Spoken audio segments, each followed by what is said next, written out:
Langit Batavia di tahun 1941 begitu cerah. Matahari pagi menembus celah-celah jendela kaca, menyinari sebuah kamar megah yang dihiasi perabotan kayu jati ukir. Aroma bunga melati dari taman belakang semerbak tercium, memenuhi udara. Di balik jendela itu, berdiri seorang gadis berusia 19 tahun bernama Sophia van Houten. Rambut pirangnya tergerai, berkilauan seperti emas di bawah sinar matahari. Mata birunya menatap dunia luar dengan penuh rasa ingin tahu. Sophia adalah anak seorang jenderal Belanda. Kehidupan mewah dan penuh kecukupan sudah menjadi bagian dari dirinya sejak lahir. Tapi di balik kemegahan itu, ia adalah gadis yang ramah dan rendah hati. Pagi ini, seperti biasa, ia menyingkap tirai tebal dan melihat ke arah jalan setapak di luar pagar. Ia menyapa sekelompok anak pribumi yang sedang bermain kelereng dengan senyum lebar, memberikan salam ceria kepada mereka. Anak-anak itu menoleh, wajah-wajah kecil mereka membalas senyum Sophia. Salah satu dari mereka, seorang anak laki-laki dengan kaus lusuh, melambaikan tangan sambil mengucapkan selamat pagi kepadanya dengan nada riang. Sophia melambaikan tangan kembali, hatinya menghangat melihat senyum tulus itu. Ia menghela napas, merasa sangat bersyukur atas kehidupannya yang damai. Di balik semua kesibukan ayahnya dan keangkuhan teman-teman sosialitanya, Sophia menemukan kebahagiaan sederhana dalam berinteraksi dengan orang-orang. Tak lama kemudian, sebuah suara mengetuk pintu. Pelayan pribadi Sophia masuk sambil membawakan sarapan, menyampaikan bahwa sang jenderal menginginkan Sophia segera makan. Sophia mengangguk dan beranjak dari jendela, namun tatapannya masih terpaku pada dunia di luar. Ia tidak menyadari bahwa di balik semua keindahan itu, ada bayangan gelap yang perlahan mendekat, siap merenggut semua yang ia miliki. Pagi yang cerah ini, mungkin, adalah salah satu hari terakhir yang akan ia kenang dengan kebahagiaan. Malam hari, rumah keluarga Van Houten diselimuti keheningan. Ayah Sophia, sang jenderal, sudah beristirahat, begitu juga ibunya. Namun, Sophia tak bisa tidur. Ia berbaring di tempat tidurnya dengan gelisah. Pikirannya dipenuhi mimpi buruk yang terus berulang dalam beberapa hari terakhir. Dalam mimpinya, ia melihat pemandangan yang sama. Rumahnya hancur, darah di mana-mana, dan tentara dengan seragam asing yang tidak ia kenali. Sophia bangkit dari tempat tidur, berjalan menuju jendela, dan mengamati taman yang gelap. Cahaya rembulan membuat bayangan pohon dan semak-semak terlihat seperti monster. Hatinya terasa tidak tenang. Firasat aneh yang tidak bisa ia jelaskan terus menghantuinya. Ia merasa ada sesuatu yang tidak beres, sesuatu yang akan datang dan menghancurkan keindahan di sekitarnya. Beberapa hari kemudian, ketegangan itu mulai terasa. Ayahnya, sang jenderal, sering terlihat murung. Para pelayan berbisik-bisik, membicarakan desas-desus tentang kedatangan pasukan Jepang yang kian mendekat. Sophia mendengar percakapan itu dari kejauhan, tetapi ia tidak begitu mengerti. Baginya, perang adalah sesuatu yang jauh, sesuatu yang hanya ada di buku-buku. Suatu sore, saat ia sedang membaca buku di teras, ayahnya datang menghampiri. Dengan suara berat, ia memanggil Sophia. Gadis itu menutup bukunya dan menatap sang jenderal, berusaha memahami maksud kedatangannya. Ayahnya kemudian menyampaikan bahwa Sophia tidak perlu mengkhawatirkan apapun dan meyakinkan bahwa ia akan melindungi keluarganya. Namun, meski kata-kata itu terdengar menenangkan, mata sang jenderal tidak menunjukkan keyakinan. Justru, ada ketakutan yang tersimpan di sana. Malam harinya, Sophia bermimpi lagi. Kali ini, mimpi itu terasa lebih nyata. Ia melihat serdadu-serdadu itu lebih jelas. Topi mereka berbeda, seragam mereka bukan seragam Eropa. Mereka meneriakkan bahasa yang tidak ia mengerti. Mereka mengacungkan senjata ke arahnya. Sophia terbangun dengan napas tersengal-sengal, tubuhnya gemetar dan dipenuhi keringat dingin. Ia tahu, firasatnya bukan sekadar imajinasi. Bayangan gelap itu, kini, sudah berada di depan pintu. Malam tiba dengan keheningan yang menyesakkan, berbeda dari biasanya. Angin tidak berembus, dan suara jangkrik pun tak terdengar. Seluruh kota terasa tegang, seolah menahan napas. Sofia tidak bisa tidur. Ia duduk di pinggir tempat tidurnya, meremas tangannya yang gemetar. Firasatnya yang mengerikan kini terasa begitu dekat. Tepat saat jam dinding menunjukkan pukul 1 pagi, sebuah suara keras memecah kesunyian. Kaca jendela ruang tamu pecah berkeping-keping. Suara teriakan ayahnya memecah kegelapan. Sofia melompat dari tempat tidur, jantungnya berdebar kencang. Dari balik pintu kamarnya, ia mendengar suara-suara asing, teriakan, dan langkah kaki berseragam yang berat. Para serdadu Jepang telah datang. Sofia membuka pintu sedikit. Dari celah itu, ia melihat serdadu-serdadu itu memaksa orang tuanya dan saudaranya berkumpul di ruang tengah. Pakaian mereka acak-acakan, wajah mereka penuh ketakutan. Ayah Sofia mencoba melawan, tapi seorang tentara memukulnya dengan keras hingga ia tersungkur. Tanpa berpikir panjang, Sofia berbalik, mencari tempat persembunyian. Ia membuka lemari pakaiannya, yang penuh dengan gaun-gaun sutra dan renda. Ia bersembunyi di dalam, menutup pintu lemari itu perlahan, hanya menyisakan celah kecil yang cukup untuk mengintip. Di dalam, ia bisa mendengar semuanya. Suara-suara mengerikan mulai terdengar dari luar. Teriakan ibunya, tangisan saudaranya, dan tawa serdadu yang kejam. Pikiran Sofia kosong. Tangannya menutup mulutnya, menahan isakan agar tidak terdengar. Dari celah lemari, ia melihat bayangan-bayangan bergerak, dan ia tahu, semua yang ia lihat di dalam mimpinya kini menjadi kenyataan. Air mata Sofia menetes, membasahi gaun di pangkuannya. Di balik celah lemari yang sempit, ia menyaksikan pemandangan yang tak pernah bisa ia lupakan.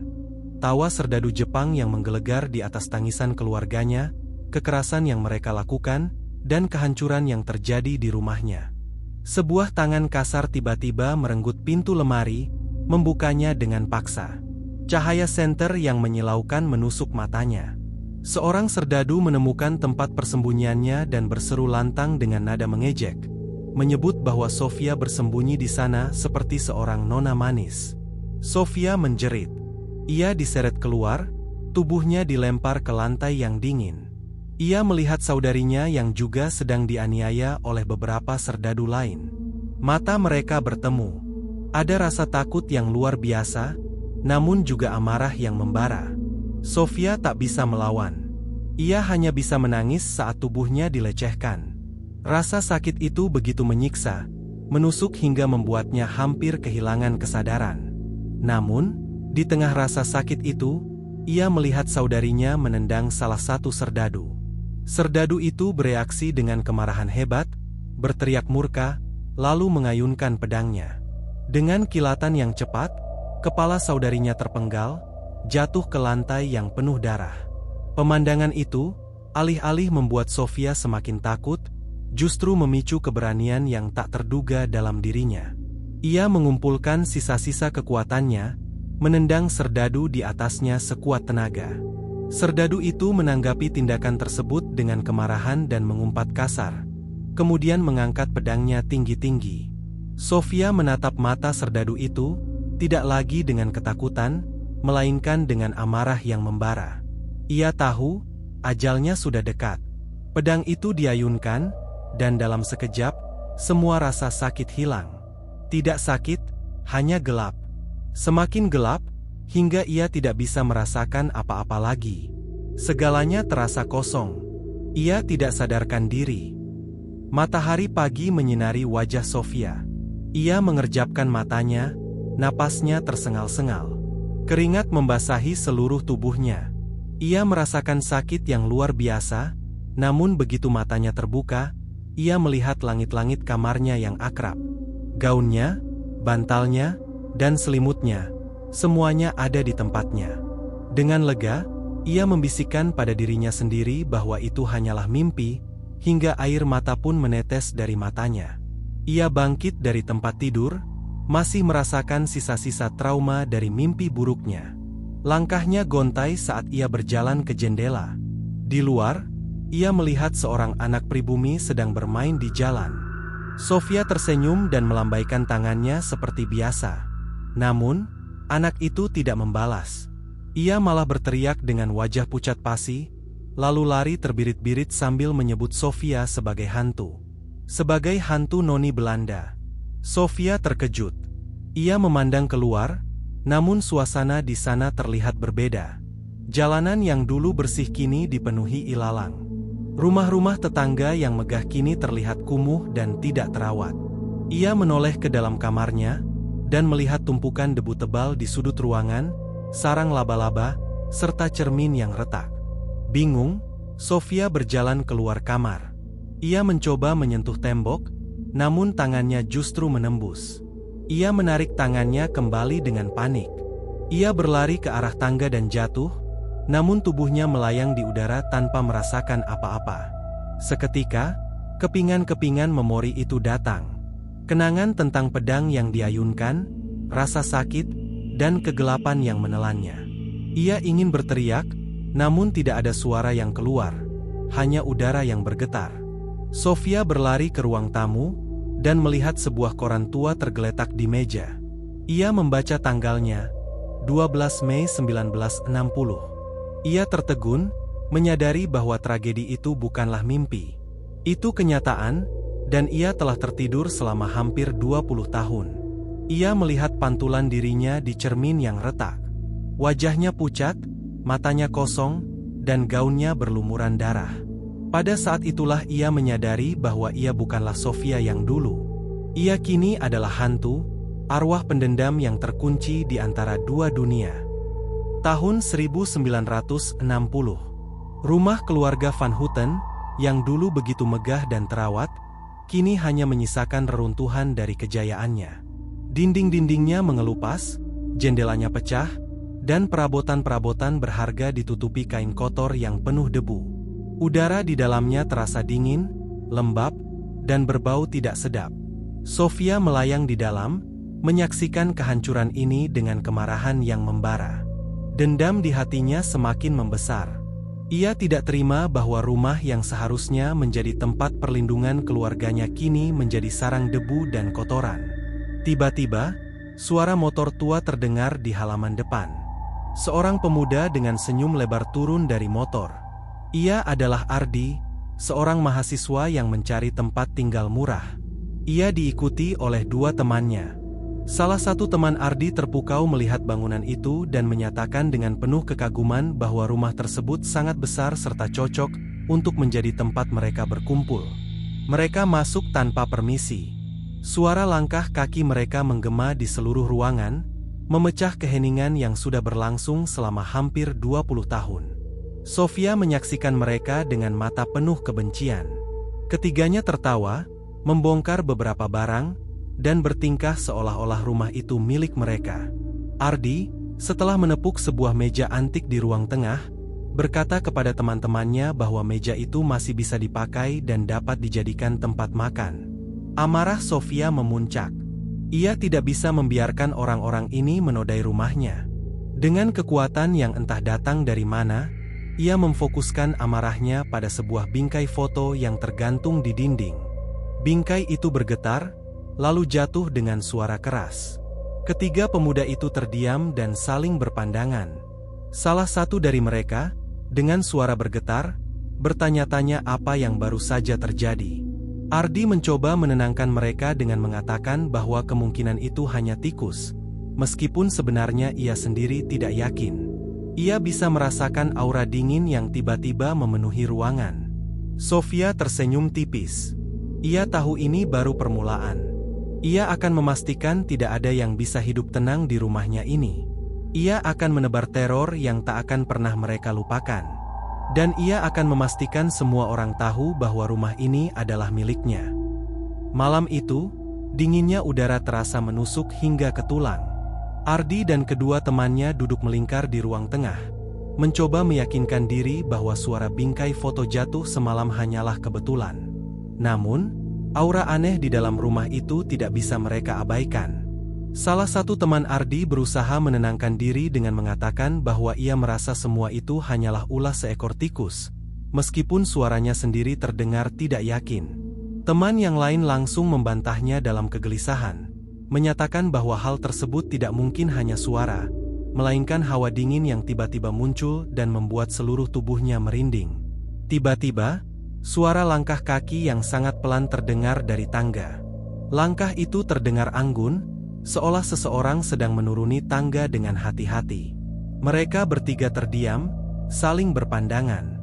Ardi membatin dengan gugup, bertanya dalam hati siapa yang sedang bergerak di sana, karena mereka tahu tidak ada orang lain di dalam rumah itu selain mereka. Dari balik kegelapan di ujung tangga, sebuah bayangan putih perlahan muncul. Bayangan itu semakin jelas, membentuk siluet seorang gadis. Rambut pirangnya tergerai, dan ia mengenakan gaun putih yang sobek serta kotor. Wajahnya yang cantik dan pucat menatap mereka dengan tatapan kosong. Namun ada kesedihan yang mendalam di matanya. Salah satu teman Ardi, yang tidak menangkap situasi sebenarnya, membisiki dirinya sendiri bahwa gadis itu terlihat sangat cantik dan mungkin sedang terlibat dalam pembuatan film.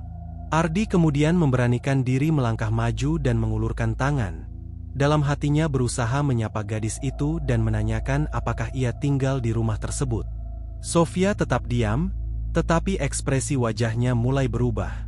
Kesedihan di matanya perlahan digantikan oleh amarah, dan air mata darah mulai mengalir dari kedua matanya. Teman Ardi yang paling berani, Randy, melangkah mendekat. Dalam pikirannya, ia meyakini bahwa gadis itu mungkin sedang melakukan cosplay noni Belanda dan menilai bahwa rumah tua itu rupanya sering digunakan sebagai lokasi syuting. Ia mencoba tersenyum dan berniat menyentuh pipi gadis tersebut. Tetapi ketika tangannya hampir menyentuh wajah Sofia, ia tidak merasakan apa-apa. Tangannya menembus begitu saja. Ia menarik tangannya kembali dengan terkejut dan bingung, merasa heran karena sentuhannya tidak mengenai apapun. Randy mencoba lagi, kali ini menekan tangannya langsung ke tubuh Sofia. Hasilnya tetap sama, tidak ada kontak fisik. Tangannya menembus tubuh Sofia seolah-olah hanya menyentuh udara. Pada saat itu, senyum yang semula menghiasi wajah Randy menghilang, tergantikan oleh ketakutan yang luar biasa ketika ia menyimpulkan dalam hati bahwa sosok di hadapannya bukanlah manusia. Sofia kemudian tersenyum tipis, namun kali ini dengan senyum yang menyeramkan. Ia melayang perlahan, tubuhnya memudar sedikit demi sedikit sebelum akhirnya menghilang ke dalam kegelapan. Ketiga pemuda itu langsung berteriak ketakutan, berlari sekencang-kencangnya keluar dari rumah, meninggalkan semua barang-barang mereka tanpa berani menengok ke belakang.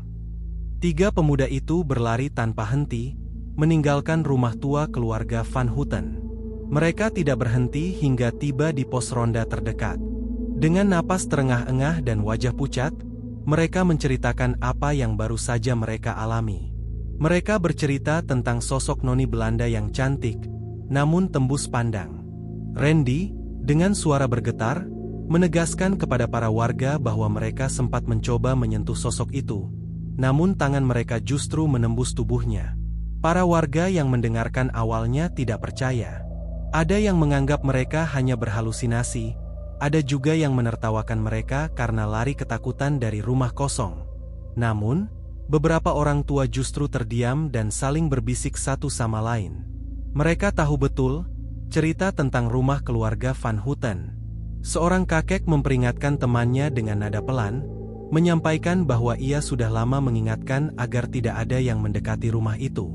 Ia mengungkapkan keyakinannya bahwa rumah tersebut berhantu dan mengingat kembali kejadian tragis yang dahulu pernah terjadi di sana. Kabar itu menyebar dengan cepat, bagai api yang menyulut ilalang kering. Masyarakat Jakarta mulai geger. Media lokal pun mulai memberitakan tentang misteri rumah kolonial berhantu tersebut. Ada yang menuliskan artikel tentang penampakan noni Belanda, dan ada juga yang mengirimkan kru untuk meliput. Namun, setiap kru yang datang selalu lari terbirit-birit, menceritakan pengalaman mengerikan yang mereka alami. Kamera yang mati mendadak, suara tawa yang tiba-tiba muncul, dan hawa dingin yang menusuk. Sementara itu, di dalam rumah, Sofia merasa puas. Ia tersenyum tipis ketika mendengar bisik-bisik ketakutan dari luar. Ia menikmati bagaimana namanya menjadi buah bibir. Dendamnya perlahan terpuaskan. Seorang sejarawan bernama Bram, yang juga seorang penulis, membaca semua berita itu. Ia merasa ada yang janggal. Ia tidak percaya begitu saja pada cerita-cerita hantu, namun ia penasaran dengan sejarah di balik rumah itu. Ia tahu bahwa di balik setiap cerita hantu, selalu ada tragedi. Bram memutuskan untuk mengunjungi rumah itu sendiri, untuk mencari tahu apa yang sebenarnya terjadi. Ia merasakan seolah ada sesuatu di dalam rumah itu yang ingin berbicara kepadanya. Rumah tua keluarga Van Houten kini menjadi tempat yang dihindari oleh warga Jakarta. Namun, ada saja sekelompok anak muda yang mencari sensasi. Malam itu, 4 orang mahasiswa yang penasaran membawa kamera dan senter, lalu memasuki rumah. Mereka tertawa, menganggap cerita-cerita itu hanya isapan jempol belaka. Salah satu dari mereka menyerukan dengan penuh percaya diri bahwa mereka harus membuktikan bahwa hantu noni Belanda itu hanya mitos. Sofia melayang di atas mereka, mengamati dengan tatapan kosong. Ia tersenyum tipis. Mereka mengira ini hanya permainan, padahal ia berniat menunjukkan pada mereka betapa nyatanya mimpi buruk itu. Tiba-tiba, suhu di dalam rumah turun drastis. Napas mereka terlihat seperti kabut. Salah satu dari mereka, seorang pemuda berambut ikal, merasakan sebuah tangan dingin menyentuh pundaknya. Ia menoleh, tetapi tidak ada siapa-siapa. Sebuah bisikan lirih terdengar tepat di telinganya, memerintahkannya untuk pergi. Mereka mulai merasa tidak nyaman. Perlahan, langkah mereka mengarah ke ruang tamu, tempat tragedi itu dulu terjadi. Salah satu pemuda mengarahkan senternya ke cermin tua di dinding. Namun, pantulan yang seharusnya menunjukkan wajah mereka justru menampilkan wajah-wajah pucat dengan mata kosong yang menatap tajam. Sofia menciptakan ilusi, pantulan wajah-wajah saudarinya yang tewas. Seketika, tawa sinis Sofia menggema, menegaskan bahwa yang mereka lihat adalah bagian dari rumahnya. Teriakan ketakutan memecah keheningan. Mereka panik, berlari ke segala arah. Salah satu dari mereka terhenti di koridor, di mana Sofia menghadirkan ilusi paling mengerikan. Di depan matanya, ia melihat kembali tragedi itu. Serdadu Jepang yang brutal, tangisan yang memilukan, dan adegan mengerikan ketika kepala saudarinya dipenggal. Semua terasa nyata. Pemuda itu menjerit, pandangannya kosong, lalu ambruk tak sadarkan diri. Ia tak mampu menahan kengerian yang baru saja ia lihat. Sofia tersenyum puas. Ia berhasil. Mereka semua pergi, meninggalkan teman mereka yang pingsan. Ini bukan lagi sekadar menakut-nakuti. Ini adalah dendam yang terarah. Dendam yang bertujuan untuk menghancurkan mental setiap orang yang berani mengusik ketenangannya. Sementara para mahasiswa lari pontang-panting, Bram berdiri di seberang jalan, mengamati dari jauh. Ia melihat mereka berteriak dan berlari, meninggalkan seorang teman mereka yang pingsan. Bram mengabaikan teriakan itu dan berjalan pelan menuju rumah tua tersebut. Ia bukan seorang pemburu hantu, melainkan seorang sejarawan. Ia tertarik pada cerita-cerita yang tersembunyi di balik reruntuhan. Ia masuk ke dalam rumah. Berbeda dari orang-orang sebelumnya, Bram tidak merasakan ketakutan. Ia justru merasakan aura yang begitu kuat, sebuah energi yang mengandung kesedihan dan kemarahan. Dengan langkah hati-hati, ia melewati puing-puing dan debu. Matanya mengamati setiap detail, seolah mencoba membaca cerita dari dinding yang mengelupas dan perabotan yang rusak. Saat tiba di ruang tengah, pandangannya tertuju pada sebuah meja kayu tua. Di atasnya, tergeletak sebuah kotak perhiasan yang sudah usang. Kotak itu tidak terkunci. Bram membukanya, dan di dalamnya ia menemukan sesuatu yang membuatnya tertegun. Sebuah buku harian dengan sampul kulit yang rapuh. Judulnya ditulis dengan tinta emas yang sudah pudar. Berbunyi, Catatan Harian Sofia Van Houten. Bram terdiam. Ia tahu, penemuan ini adalah kunci untuk mengungkap misteri rumah itu. Perlahan, ia membuka halaman pertama dan membaca tulisan tangan yang indah. 15 September 1941. Hari ini adalah hari yang paling indah. Aku menyapa anak-anak pribumi dari jendela kamarku. Mereka membalas sapaanku dengan senyum. Betapa beruntungnya aku dilahirkan di dunia yang begitu indah dan penuh kasih sayang ini. Seketika, hawa dingin menyelimuti ruangan. Bram merasakan jelas bahwa ia tidak sendirian. Sofia ada di sana, mengawasinya. Namun, berbeda dari yang lain, Bram tidak merasa takut. Ia justru tersenyum. Ia telah menemukan apa yang ia cari. Cerita yang tersembunyi di balik teror. Bram duduk di teras rumah tua itu, dengan hati-hati membalik halaman-halaman rapuh buku harian milik Sofia. Ia membaca setiap kata, seolah-olah berusaha mendengar suara Sofia dari masa lalu. Tulisan tangan yang indah itu menceritakan kehidupan yang bahagia dan damai. Sofia menulis tentang taman yang ia rawat, tentang buku-buku yang ia baca, serta tentang impian-impian sederhananya. Ia menulis tentang kasih sayangnya kepada keluarganya, dan tentang pertemuannya dengan seorang pemuda pribumi yang juga gemar membaca buku. Namun, di tengah-tengah cerita yang penuh kebahagiaan itu, nada tulisan Sofia mulai berubah. Ada ketakutan, ada kebingungan. Bram membaca dengan napas tertahan, seolah ia sendiri berada di sana, di tahun 1942. 11 Januari 1942. Ayah sering terlihat cemas. Ibu menangis setiap malam. Desas-desus tentang tentara Jepang semakin mengerikan. Aku berdoa, semoga semua ini hanya cerita buruk yang tidak akan pernah menjadi kenyataan. Bram merasakan hawa dingin yang menusuk. Ia mendongak, dan di hadapannya muncul sosok Sofia. Kali ini wajahnya tidak menyeramkan, melainkan penuh kesedihan. Matanya seolah memohon agar Bram terus membaca. Bram mengangguk pelan, lalu kembali menelusuri halaman-halaman berikutnya. Hingga akhirnya ia sampai pada bagian terakhir. Bab itu tidak lagi menceritakan kebahagiaan, melainkan horor. Sofia menulis tentang teriakan, tentang serdadu Jepang yang menerobos masuk, tentang perlawanan saudarinya, hingga tentang kematian yang tragis. Halaman terakhir itu hanya berisi satu kalimat, ditulis dengan goresan tangan yang bergetar, tidak lagi rapi. Gelap. Aku tidak merasakan sakit. Hanya kegelapan. Bram menutup buku itu perlahan. Ia tahu, ia telah menemukan kebenaran di balik teror ini. Sofia bukanlah hantu jahat. Ia adalah korban. Malam kembali menyelimuti rumah tua itu. Bram masih duduk di teras, buku harian Sofia terletak di pangkuannya. Udara terasa dingin, namun ia tidak beranjak. Setelah membaca semua yang terjadi, Bram tahu, ia tidak lagi berada di rumah hantu, melainkan di rumah duka. Dengan napas panjang yang ditarik dalam, ia menutup buku harian itu.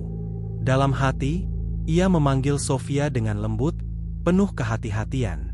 Ia menyampaikan bahwa ia tahu Sofia ada di sana, bahwa ia telah membaca seluruh ceritanya, dan bahwa ia meminta maaf atas apa yang menimpa Sofia serta keluarganya.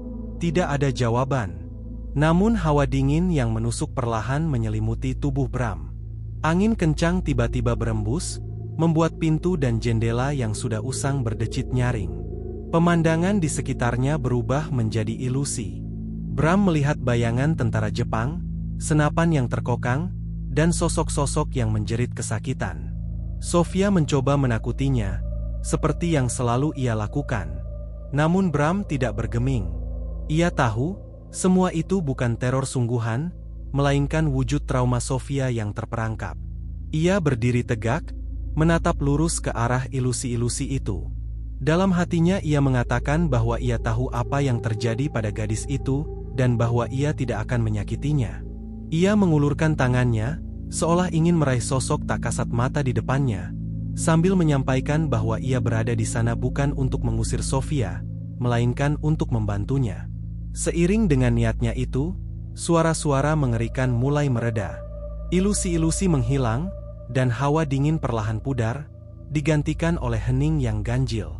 Dari dalam kegelapan, sebuah bayangan putih melayang mendekat.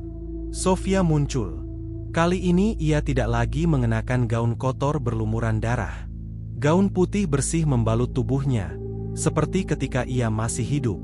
Ia tidak melayang, melainkan berdiri dengan kaki yang menyentuh tanah. Wajahnya tidak lagi menyeramkan, hanya pucat dan penuh kesedihan. Matanya menatap Bram, dipenuhi rasa ingin tahu. Dalam bisikan serak yang terdengar lemah, seolah suara yang sudah sangat lama tidak digunakan, ia bertanya apakah Bram tidak berlari. Bram menggeleng pelan, menunjukkan bahwa ia tetap bertahan karena ia tahu bahwa di balik semua teror yang muncul, Sofia sebenarnya hanya ingin didengar. Bram menatap Sofia yang kini terlihat lebih tenang. Ia duduk di salah satu kursi tua yang diselimuti debu, sementara Sofia melayang di hadapannya.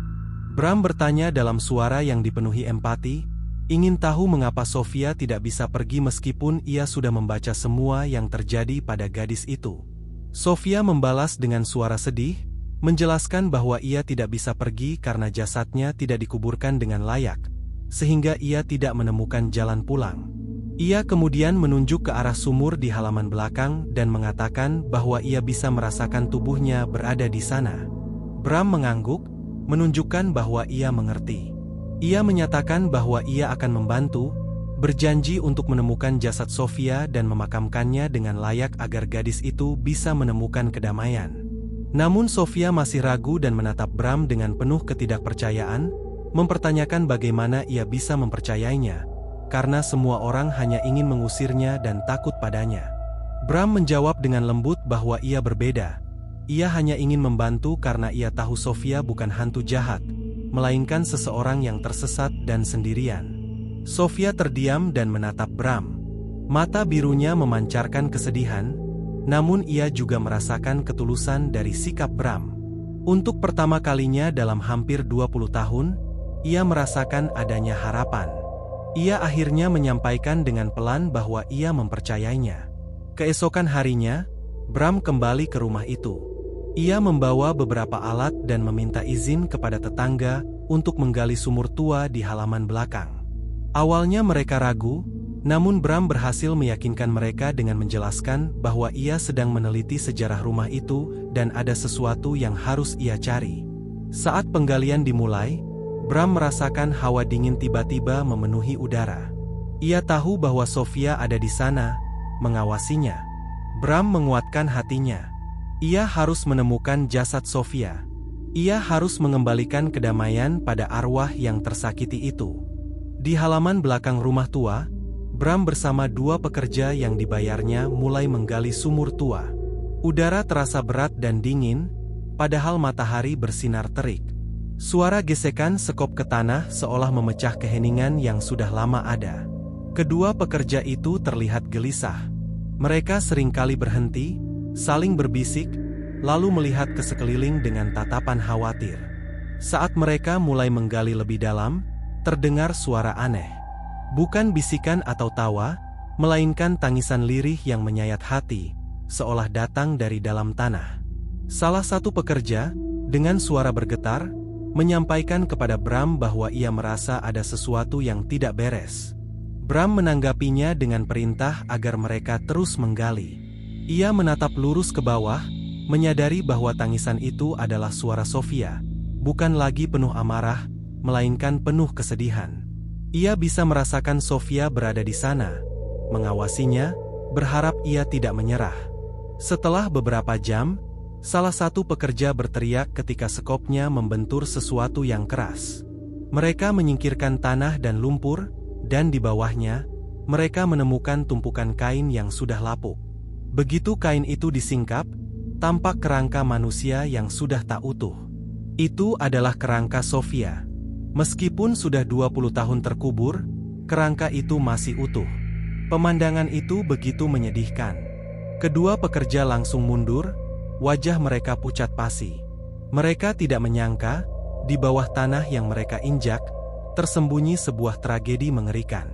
Tiba-tiba, udara terasa semakin dingin, dan Sofia muncul. Ia melayang di atas lubang, menatap kerangka dirinya sendiri dengan mata penuh kesedihan. Ia tidak lagi menjerit. Ia tidak lagi marah. Ia hanya menatap kerangka itu, seolah mengenang semua yang telah terjadi. Dengan suara penuh haru, ia membisikkan bahwa tubuhnya telah ditemukan. Bram menatap Sofia, lalu menatap kerangka itu, dan dalam hati menyatakan bahwa ia telah menemukannya dan akan mengurusnya. serta memastikan bahwa Sofia akan mendapatkan pemakaman yang layak. Wajah Sofia terlihat damai. Ia tersenyum tipis. Untuk pertama kalinya, setelah 20 tahun lamanya, ia tidak lagi sendirian. Bram membawa kerangka Sofia dengan hati-hati.